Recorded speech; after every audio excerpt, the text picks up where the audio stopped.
Bueno, en el caso del método de la fuerza atractiva, vale la pena comentar que normalmente los canales no revestidos se diseñan en la forma trapezoidal, porque esto permite tener un talud que eventualmente pueda resistir el material sin caerse, sin rodar desde el talud hacia la plantilla del canal. El canal rectangular, por ejemplo, pues no permite esta ventaja, y el canal triangular, pues solamente que el gasto fuese muy pequeño, podría utilizarse, porque de otra manera habría que hacer una construcción para un gasto más grande que implique necesariamente un ancho. En canales pequeños se podría permitir esto, pero también habría que buscar un procedimiento de compactación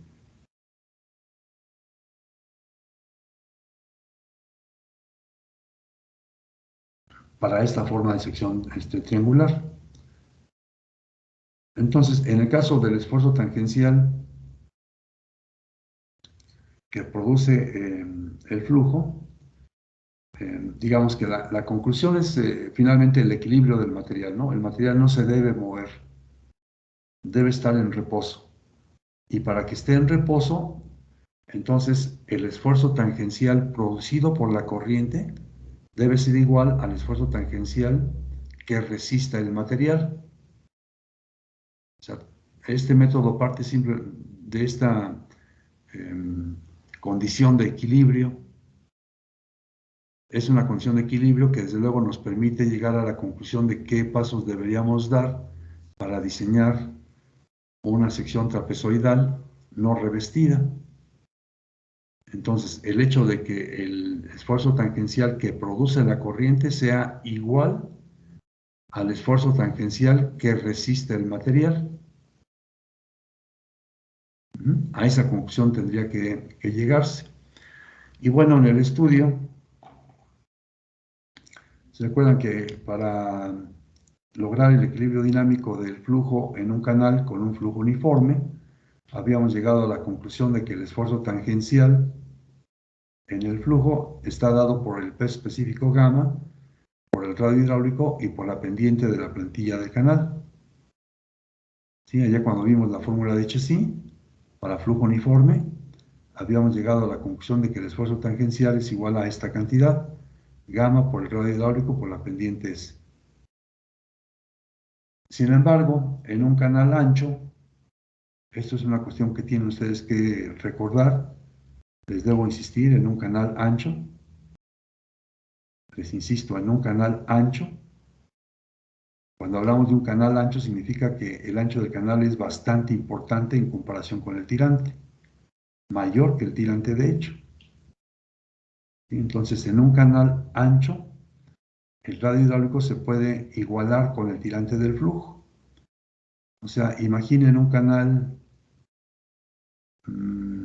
ancho que pudiera ser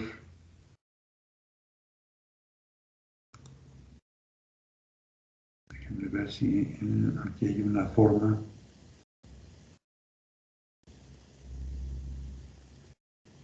que nos identifique este criterio que les estoy comentando.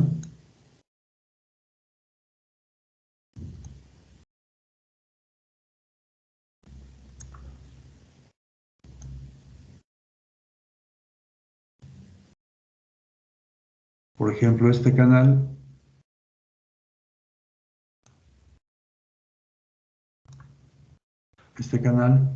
que tiene un ancho bastante más grande que el tirante, entonces en los extremos estaría el talud inclinado. Aquí aparece poco inclinado, pero aunque fuera mucho, el área que participa en el área hidráulica en el talud es un área muy pequeña.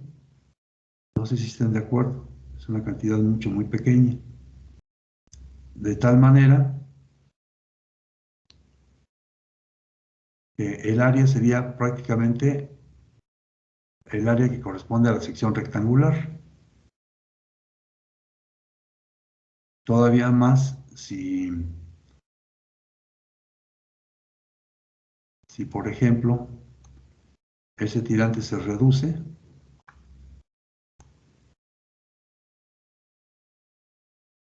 el ancho se hace evidentemente más grande en comparación con el tirante y el área pues prácticamente no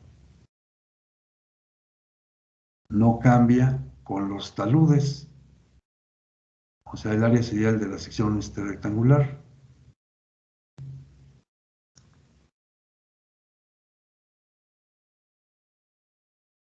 Entonces se convierte esto en una sección prácticamente rectangular. En la sección rectangular, el radio hidráulico es igual con el ancho de la plantilla por el tirante Y entre el perímetro mojado, que para una sección así como esta que les estoy mostrando aquí, así o incluso hasta más ancha, esta por ejemplo, el valor del tirante prácticamente no pinta en el valor del perímetro mojado. Si el perímetro mojado es prácticamente igual a el ancho de la plantilla, como puede verse aquí.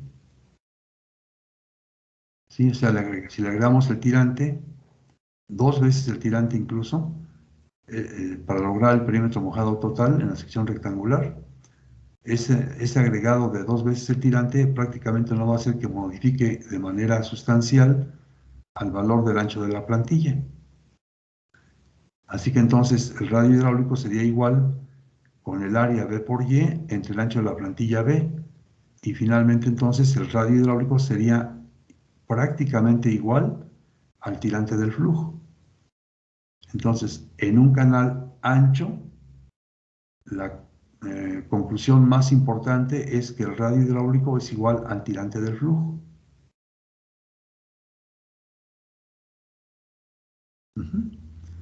Y entonces el esfuerzo tangencial para secciones de este tipo, para canales anchos, se convierte de gamma por el radio hidráulico por S a gamma por el tirante del flujo y por S. Sí, el radio hidráulico se convierte en el tirante del flujo. Esta conclusión es muy importante. Espero que no la olviden. Bueno, con excepción de los canales muy anchos, se ha podido comprobar que el esfuerzo tangencial no se distribuye de manera uniforme sobre el perímetro. Antes de desarrollar la metodología, conviene estimar la distribución del esfuerzo tractivo sobre el perímetro.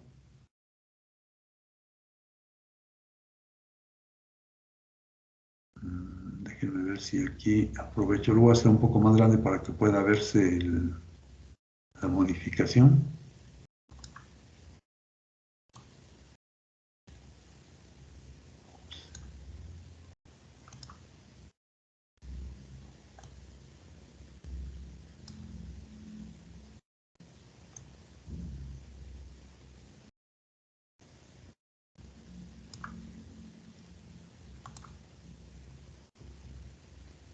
Entonces, la distribución del esfuerzo tangencial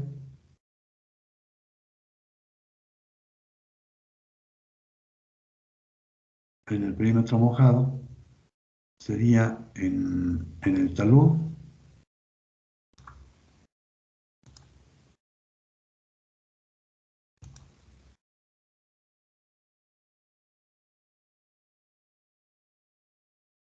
una forma que tiene más o menos una distribución de este tipo, en donde el esfuerzo tangencial máximo se estaría logrando a una cierta distancia desde la superficie libre del agua,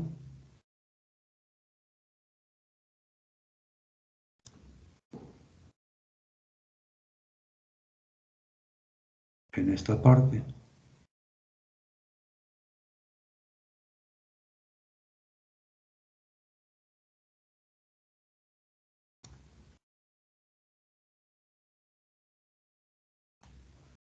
lo suficientemente grande.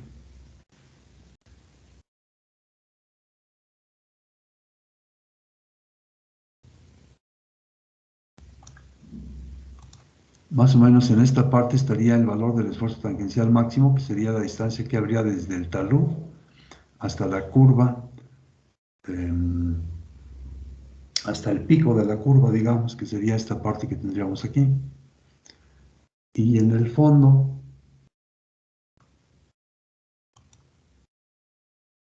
tendríamos una distribución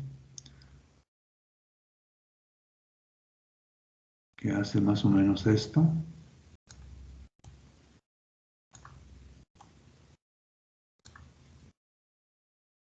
Y luego se mantiene aproximadamente constante.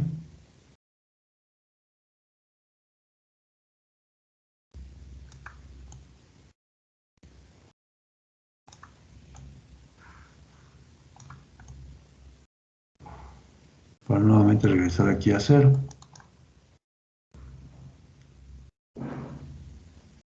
También aquí nuevamente el esfuerzo tangencial estaría en el centro de la plantilla.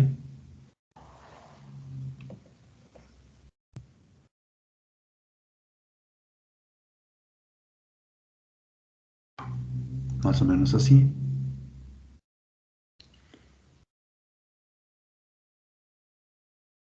Entonces, para el caso de canales en los que B entre Y sea igual con 4,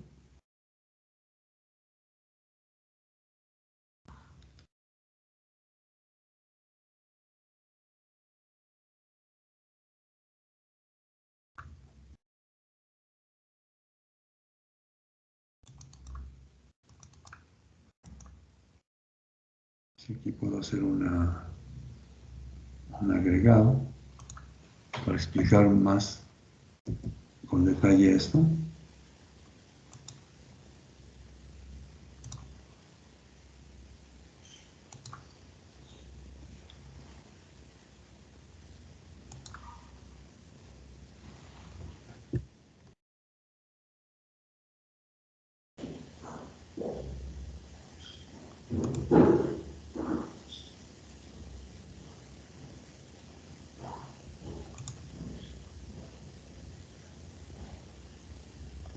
Entonces, para una relación de B entre Y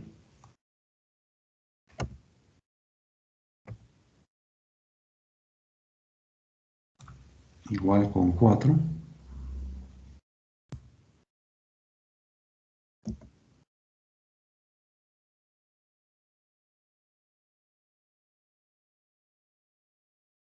no sé si ya han escuchado hablar del USBR, que luego mencionamos nada más como USBR, el Bureau of Reclamation,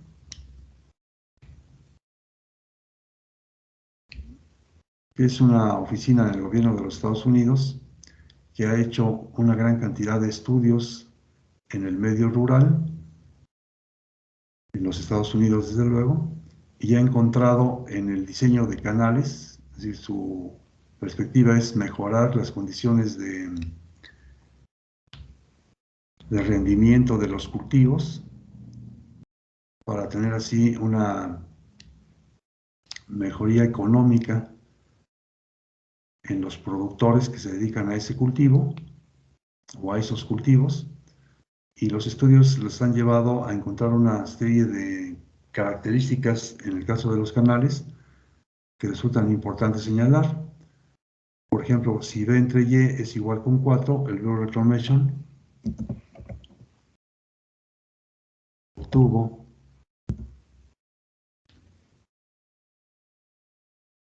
un esfuerzo tangencial en la plantilla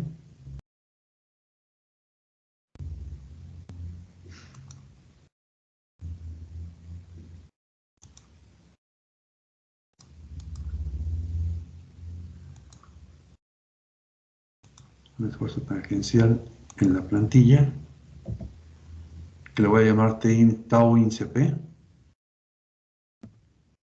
valor de tau índice P es igual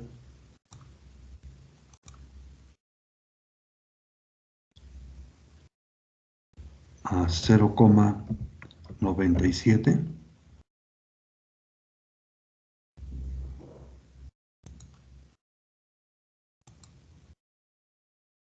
por gamma y por S.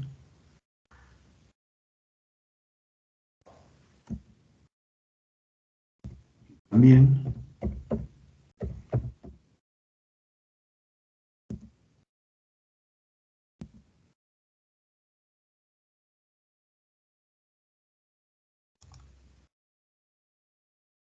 el esfuerzo tangencial en el talud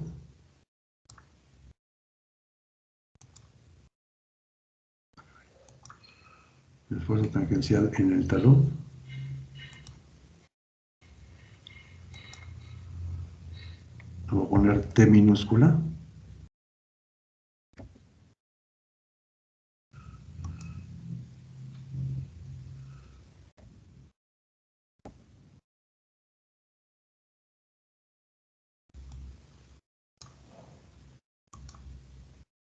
resulta igual a 0,75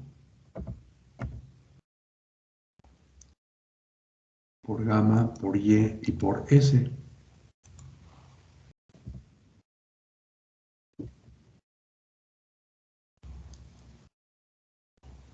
Entonces, si el valor de B entre Y es igual con 4, el Bureau of Reclamation obtuvo un esfuerzo tangencial en la plantilla de 0,97 gamma Y por S y también un esfuerzo tangencial en el talud que es igual con 0,75 gamma Y por S.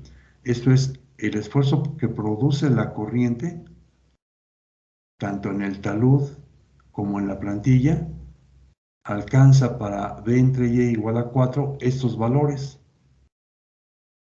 Digamos que en términos generales entonces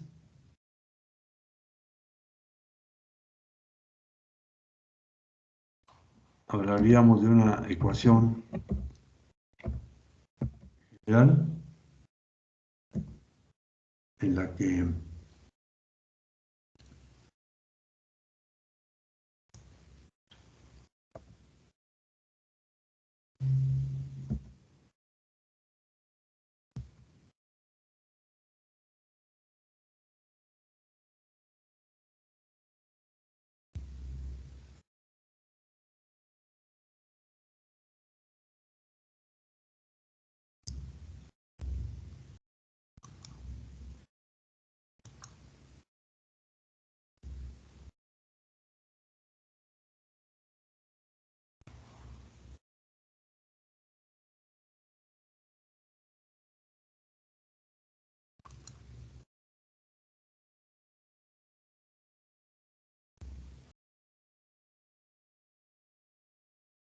a ver si me da aquí el...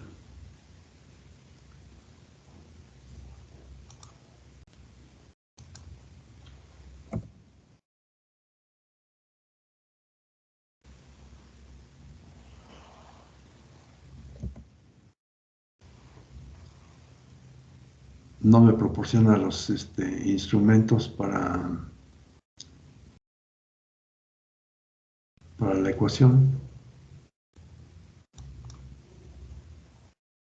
Pero digamos que básicamente la ecuación general sería que el esfuerzo tangencial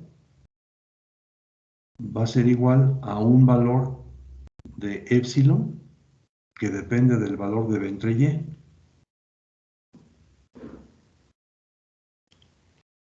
Este valor de épsilon puede ser épsilon en la plantilla o puede ser épsilon en el talud. En el caso de que B entre Y fuese igual con 4, los valores máximos de épsilon serían 0,97 en la plantilla y 0,75 en el talud. ¿Sí? ¿Sí me explico? Sí, ingeniero. Ok, entonces lo que nos interesa es manejar esa ecuación general en la que el esfuerzo tangencial en la plantilla va a ser igual con épsilon en la plantilla por gamma por Y por S y el esfuerzo tangencial en el talud va a ser igual a épsilon en el talud por gamma por Y y por S. Por cierto, aquí me faltó una S.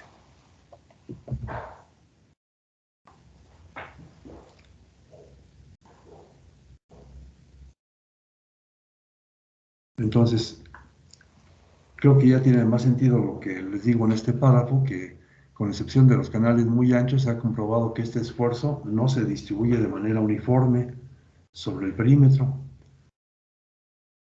Y por lo tanto, conviene revisar los resultados que se han obtenido en el esfuerzo para determinar la forma en la que se distribuye el esfuerzo tractivo sobre el perímetro. Insisto, este es el esfuerzo que desarrolla el flujo. Es el esfuerzo tangencial producido por el flujo.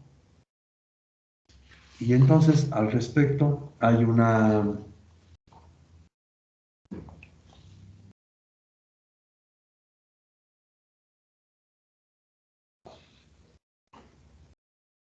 archivo que les he enviado,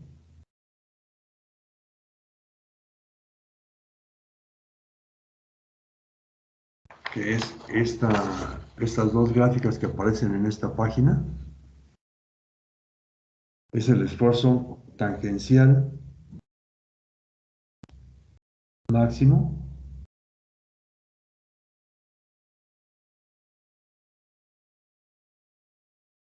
que es, insisto, es el esfuerzo producido por la corriente.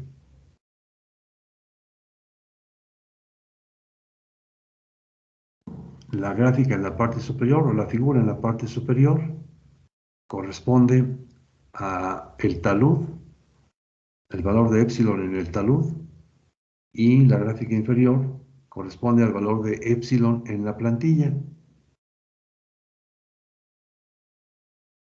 Entonces, en el eje horizontal se llevan los valores de B entre y en el horizontal, en el eje horizontal se llevan los valores de B entre y en el vertical se llevan los valores de epsilon en el talud, en la gráfica superior, en la figura superior, que como pueden ver tiene gráficas, diversas gráficas, tiene 4 gráficas que corresponden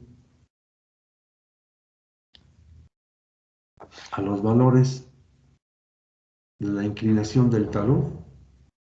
Está la sección rectangular, después está la trapezoidal con K igual a 1, después aparece la de K igual a 1,5 y se tiene aquí hasta máximo la de K igual con 2.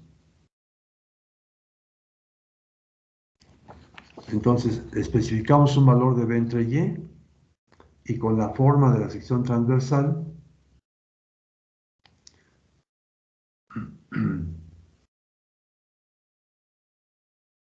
es decir, con el valor de K correspondiente, la intersectamos la gráfica y luego nos movemos para leer el valor de epsilon en el talud que corresponda.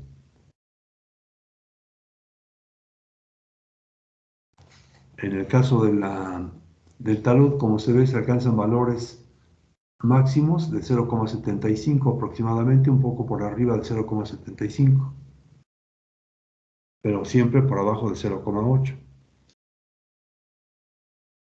El mismo procedimiento se seguiría para el caso del valor de epsilon en la plantilla.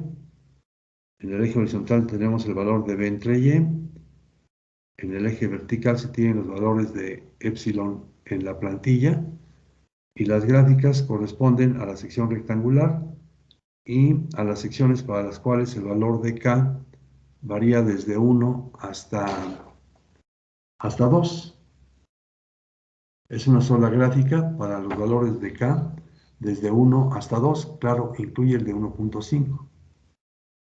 Y como pueden ver, el valor máximo que alcanza epsilon en la plantilla, cuando el valor de B entre Y alcanza un valor de 10, epsilon en la plantilla vale 1,0.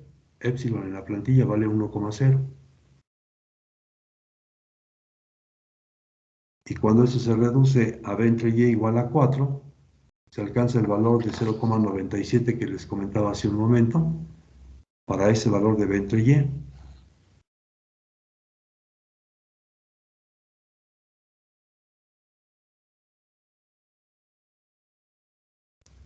Bueno, este es entonces el procedimiento que se puede seguir para determinar el esfuerzo debido al flujo en el canal.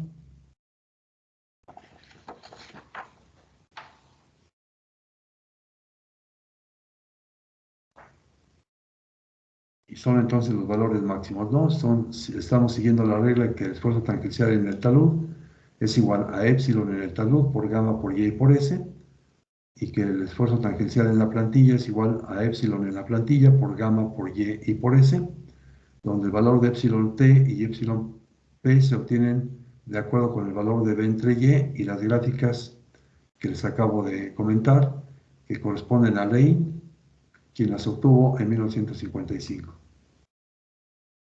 Entonces creo que esto, espero que ya haya quedado claro.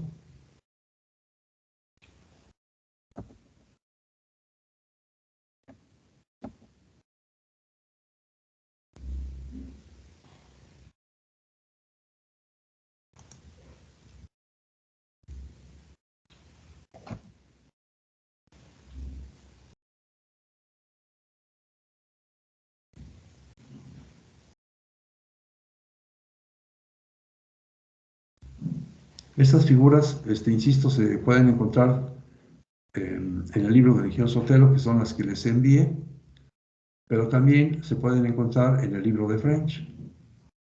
Aquí se señala que en las figuras 7.7 del libro de French del 88 se pueden leer estas gráficas. En los dos autores se obtienen, ¿no? Entonces, este es el esfuerzo tangencial producido por la corriente. Ahora tendríamos que estudiar cómo se pueden relacionar el esfuerzo producido por la corriente con el esfuerzo que resiste el material. Para estudiar el comportamiento del esfuerzo que resiste el material, tendríamos que considerar primero que las partículas del material en el talud todavía se encuentran en reposo cuando las de la plantilla ya se han movido. Es decir, que el esfuerzo tangencial que se produce en el talud es un esfuerzo tangencial límite más pequeño que el que se presenta en el caso de la plantilla. Al revés, más grande que el que se presenta en la plantilla. Es decir, que para que se produzca el movimiento de una partícula en el talud, se requiere de un esfuerzo tangencial más pequeño. De hecho, si crece el esfuerzo tangencial, las partículas en el talud ya se están moviendo cuando las de la plantilla todavía no tienen ningún movimiento. Para poder estudiar este comportamiento, tendríamos que ver una partícula del material. En este caso es esta que les estoy mostrando aquí. Es una partícula del material que está sujeto a un peso W. Este peso W es un peso sumergido porque el material está totalmente saturado de agua. De tal manera que tiene un peso sumergido distinto al peso que tendría fuera del agua. Y por lo tanto tendríamos que hablar de este peso sumergido, ¿no? Este peso sumergido tomado sobre la vertical y considerando la inclinación del talud que tenga el talud, considerando la inclinación que tiene el talud, podríamos tener las componentes de esta fuerza, que serían en el sentido perpendicular al talud, Ws por el coseno del ángulo θ, y la componente en forma paralela al propio talud es Ws por el seno del ángulo θ. Entonces, cuando una partícula sobre el perímetro mojado está a punto de moverse, las fuerzas que producen dicho movimiento están en equilibrio con las fuerzas resistentes. O sea, cuando la partícula está a punto de moverse, hay un equilibrio entre las fuerzas que producen el movimiento y las fuerzas que se resisten a él. Entonces, una partícula en la plantilla del canal está sujeta a una fuerza tractiva que sería el esfuerzo tangencial en la plantilla por el área efectiva en el que se está aplicando este esfuerzo tangencial en la plantilla.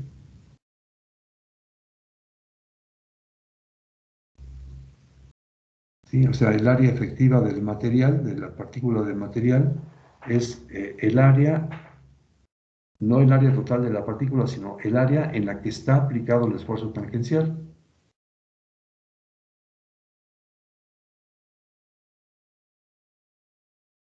Entonces, el movimiento de la partícula se resiste por una fuerza que tiene que ver con el peso Ws de la partícula, multiplicado por un coeficiente de fricción.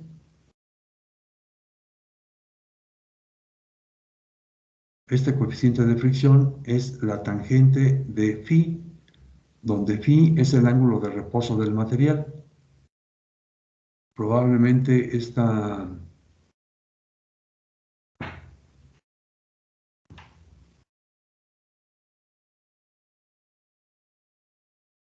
fuerza de resistencia al movimiento ya la hayan estudiado, pues no sé, a lo mejor en geotecnia, si ya llevaron geotecnia. Entonces a lo mejor ahí ya vieron esta fuerza de resistencia que es igual a el peso Ws por el coseno de teta multiplicado por la tangente del ángulo phi.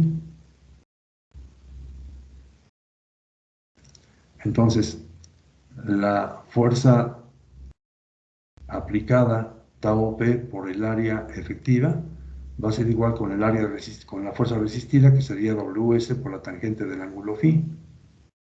Y de aquí podríamos despejar el esfuerzo tangencial en la plantilla.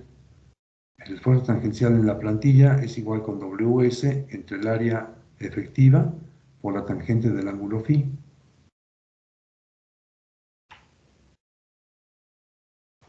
Entonces podríamos decir lo que se señala en esta figura es una figura que corresponde a un canal trapezoidal del que está presentada solamente la margen del lado izquierdo, ¿sí? La margen del lado izquierdo del canal. Un poco de la plantilla también está aquí mostrada. Entonces lo que estamos viendo de frente es el área del talud. Vemos también la separación del talud con respecto de la plantilla, así que vemos un poco espacio de la plantilla. Pero sobre el talud tendríamos entonces la partícula que estamos estudiando, que está sujeto al esfuerzo tangencial multiplicado por el área efectiva y a la fuerza que corresponde a Ws por el seno del ángulo θ. Esto nos daría una fuerza resultante, es una fuerza atractiva resultante. Fíjense, Ws por el seno de θ tiende a deslizar a la partícula sobre el talud, o sea, tiende a que la partícula se caiga hacia la plantilla del canal. Y la fuerza atractiva, tau por el área efectiva, tiende a conducir a la partícula en la dirección del movimiento del flujo. La combinación de estas dos fuerzas nos daría un movimiento de la partícula que tiende a rodar sobre el talud con un cierto ángulo, que estaría dada por la magnitud que tienen tanto Ws por el seno de θ como tau por el área efectiva.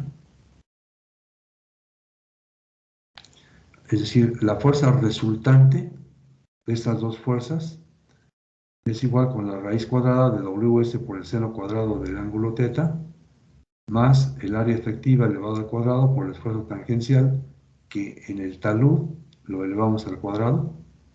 También en la plantilla se eleva al cuadrado, desde luego, pero en este caso nos interesaría un poco más el esfuerzo tangencial en el talud.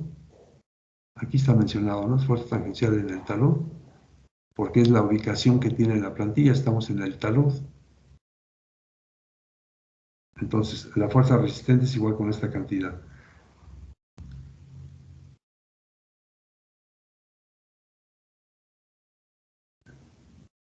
Entonces, esta fuerza resistente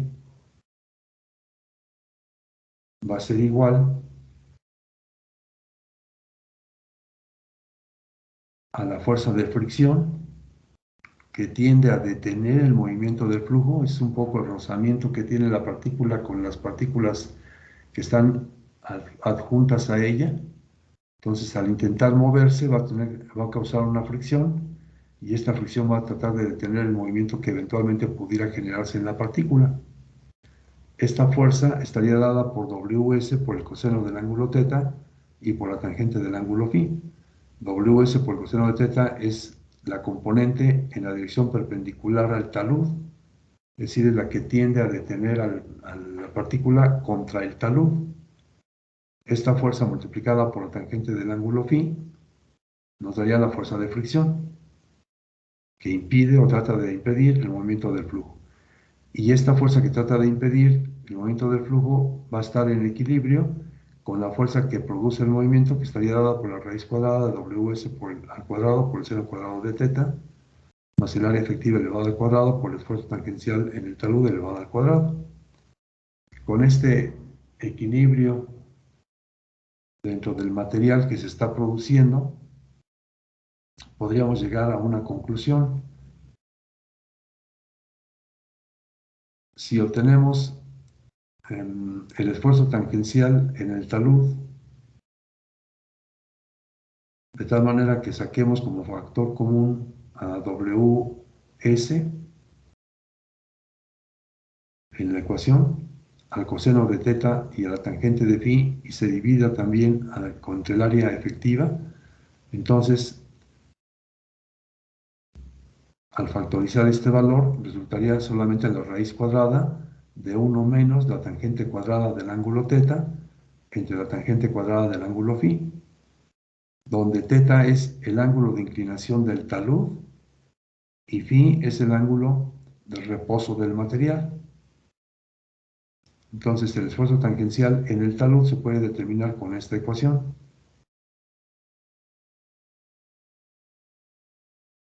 Con la ecuación anterior, o sea, la ecuación 288 que tendríamos aquí, y si consideramos la ecuación 285, en la que el esfuerzo tangencial en la plantilla es igual con Ws entre el área efectiva por la tangente de φ. Entonces, este valor de K mayúscula, que sería el esfuerzo tangencial en el talud entre el esfuerzo tangencial en la plantilla, nos permitiría eliminar a Ws entre el área efectiva por la tangente del ángulo φ, y nos quedaría solamente el coseno del ángulo θ, que multiplica la raíz cuadrada de 1 menos la tangente cuadrada de θ entre la tangente cuadrada de φ. Esta cantidad, si utilizamos las identidades trigonométricas, podemos llegar, después de algunos pasos algebraicos, a que esta cantidad es la raíz cuadrada de 1 menos el seno cuadrado del ángulo θ entre el seno cuadrado del ángulo φ. Es la manera en la que se determina este valor de K.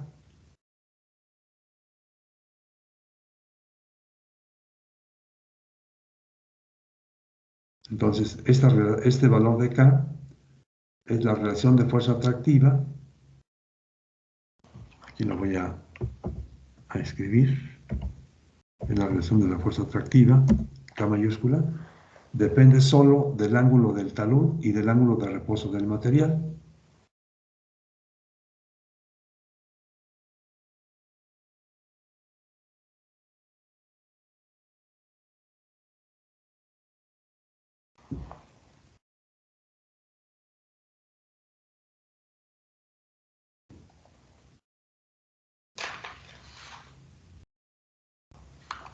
Bueno, en el caso de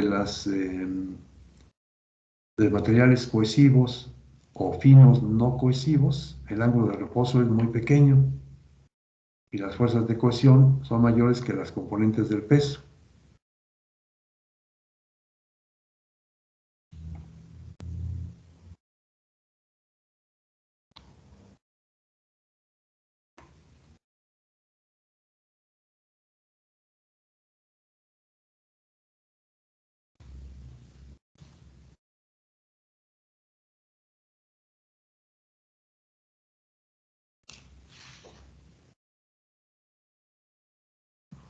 Esta figura también es una figura que les he enviado, que es la del ángulo de reposo. que es esta figura. Perdón, que es esta figura.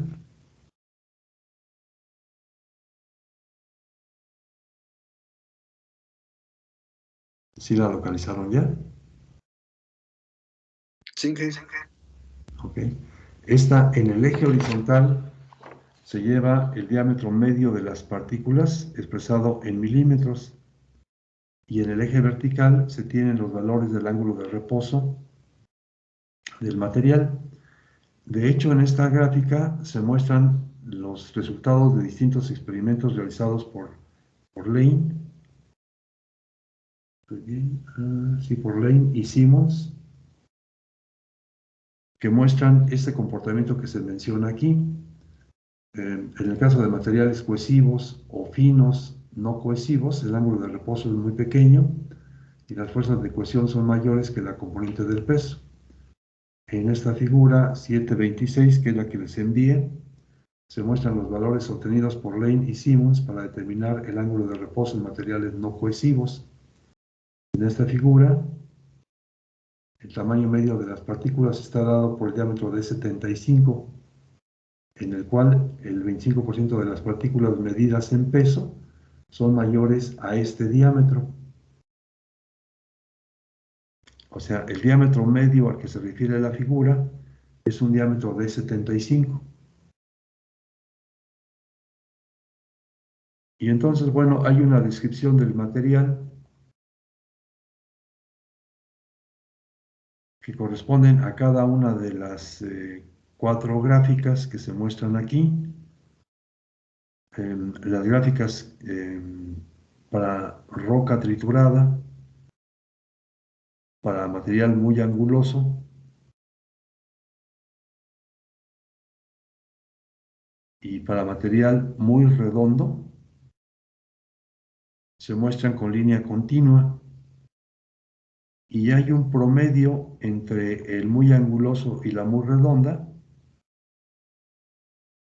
que podría describirse como material redondo o material angular. Cualquiera de las dos está bien. Es material angular o material redondo. Ese promedio está dado por la curva número 4, que aparece allí en la figura. No sé si la vean. Es, insisto, una línea discontinua con guiones pequeños. Sí. ¿Sí? Ok, entonces, de acuerdo con el diámetro de 75 del material, se entra en el eje horizontal con ese valor de diámetro de 75, se levanta una vertical hasta intersectar la gráfica que corresponda a la descripción del material, y en el punto de intersección se traza una línea horizontal para llegar al eje vertical, donde se lee el ángulo de reposo del material.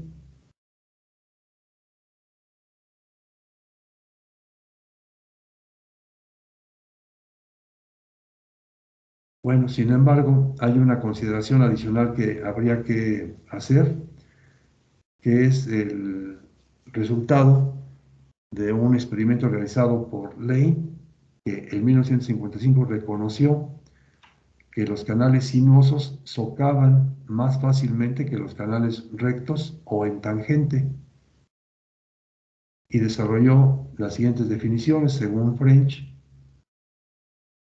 en su edición del 88, señala que los canales rectos tienen alineaciones rectas o ligeramente curvas y se construyen en planicies horizontales. Estos son los canales rectos. Esos tienen alineaciones rectas, o sea, no hay ninguna curva, o tienen curvas muy ligeras. Los canales poco sinuosos, ¿sí han escuchado el término de sinuoso?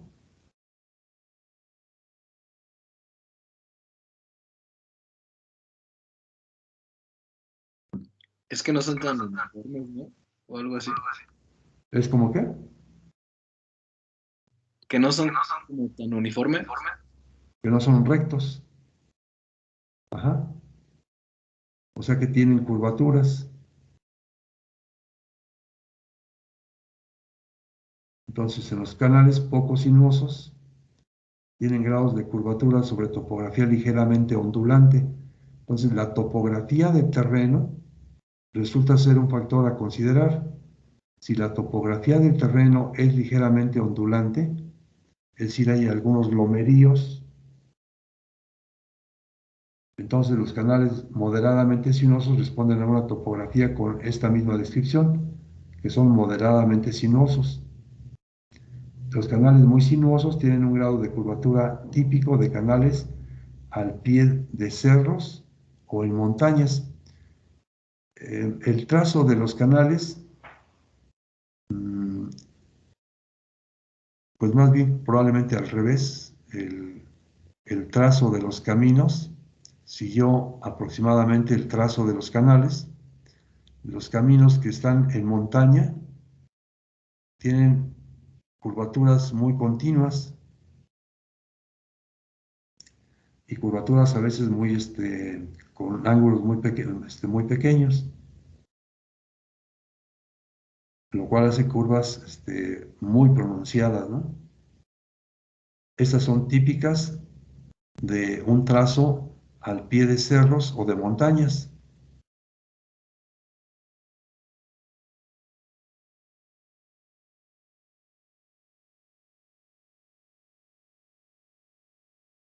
Los caminos que se trazaron hace mucho tiempo para ir, por ejemplo, a regiones como Morelia o en las zonas ya cercanas a Oaxaca, donde existen montañas. El trazo es entonces un trazo con una gran sinuosidad, o sea, hay curvas frecuentes e insisto, curvas muy cerradas.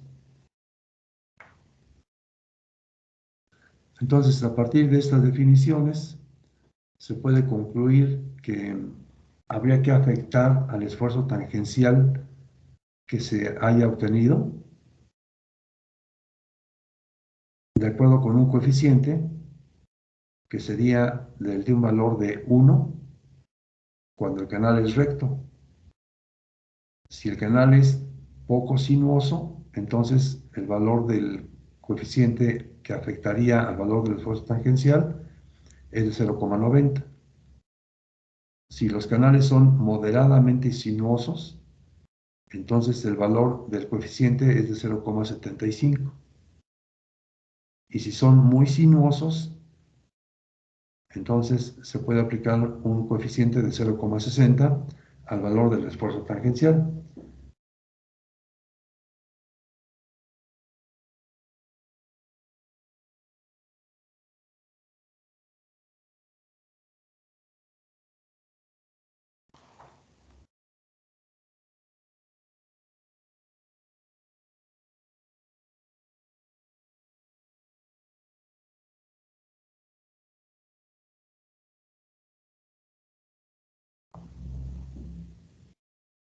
Bueno, creo que me falta una curva por comentarles,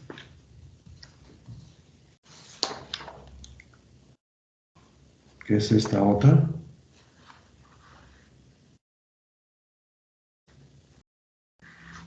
que es el esfuerzo tangencial permisible. Es esta gráfica.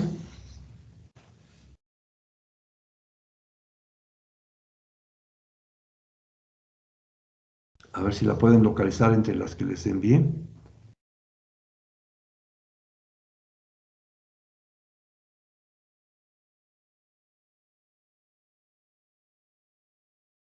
Esta es la gráfica del esfuerzo tangencial permisible. ¿Sí la ubicaron?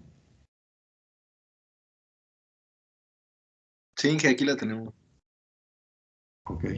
Entonces, en esta gráfica se puede ver que hay un comportamiento que cambia cuando se llega a un valor del diámetro de la partícula del suelo en milímetros que se lee en el eje horizontal.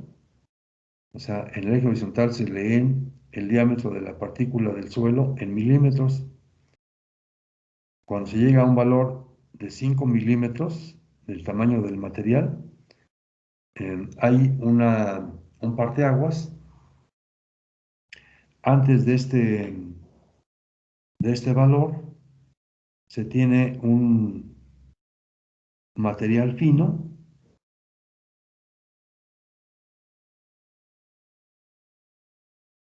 para el que se usa el diámetro de 50 y se describen para este material fino el transporte de agua con gran contenido de sedimento fino, que es una de las tres curvas que aparecen a la izquierda en la figura. También aparece otra curva que es la de agua con poco contenido de sedimento fino y finalmente la de agua clara.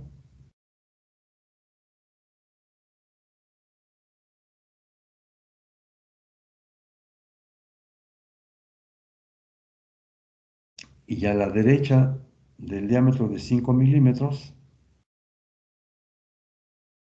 se trata de un material grueso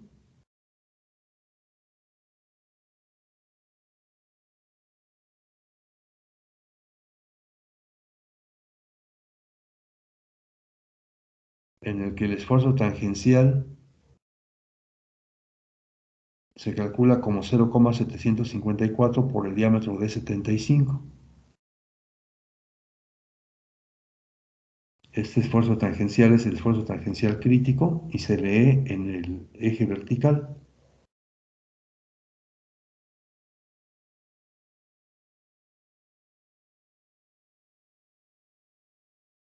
Entonces, este es el esfuerzo tangencial permisible. Entonces, cuando tenemos un diámetro de 75 que es mayor de 5 milímetros, el comportamiento del esfuerzo tangencial crítico o permisible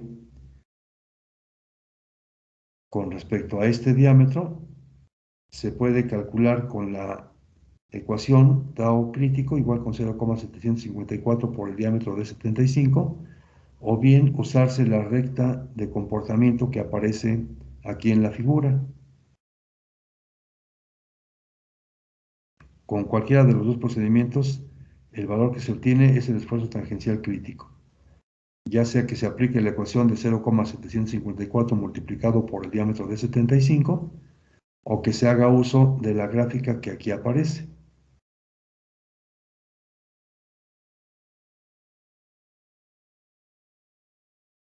Si el diámetro de 75 es menor de 5 milímetros, entonces caeríamos en la parte de material fino, en donde el problema es más bien con el contenido de material fino en suspensión.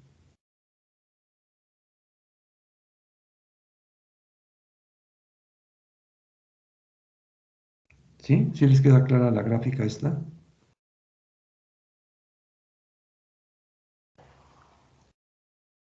Esta es la última de 5 gráficas que les envié el día de ayer por la tarde.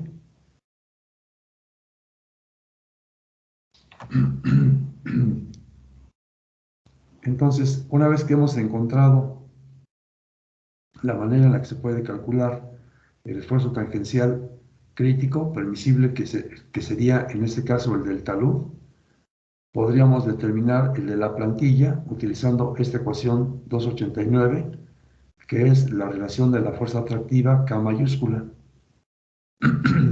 Para eso emplearíamos el ángulo de inclinación del talud y el ángulo de reposo del material. Para poder fijar el ángulo de inclinación del talud, se tiene que partir del ángulo de reposo del material. Es decir, si respetamos el ángulo de reposo del material, entonces el talud no se va a caer. Incluso conviene que el ángulo de inclinación del talud sea menor que el ángulo de reposo del material. Si el ángulo de reposo del material fuese, por así decirlo, 30 grados, entonces el ángulo θ tiene que ser menor a este valor, digamos 25 grados, 27 grados o 22 grados, según el grado de confianza que se tenga respecto del estudio del material que se ha utilizado. Si es muy preciso el estudio, entonces convienen valores de θ cercanos al valor de phi. Si no, en la medida que haya cierta imprecisión en ellos, entonces valdría la pena alejarse un poco del valor de phi. Obviamente, si θ es igual con 1, entonces el valor de k es igual con 0.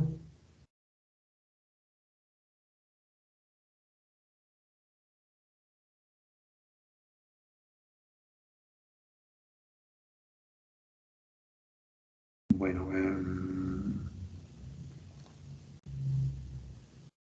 el valor de k es igual a, si esto es 1, ¿sí? Pues 1 menos 1.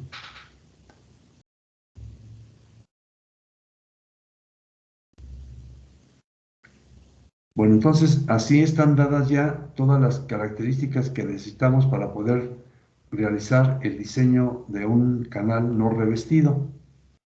Ya tenemos que las conclusiones estén dadas a través de esta relación de fuerza atractiva, que el esfuerzo tangencial permisible en el talud se puede calcular de acuerdo con la tabla que la gráfica que les acabo de mostrar,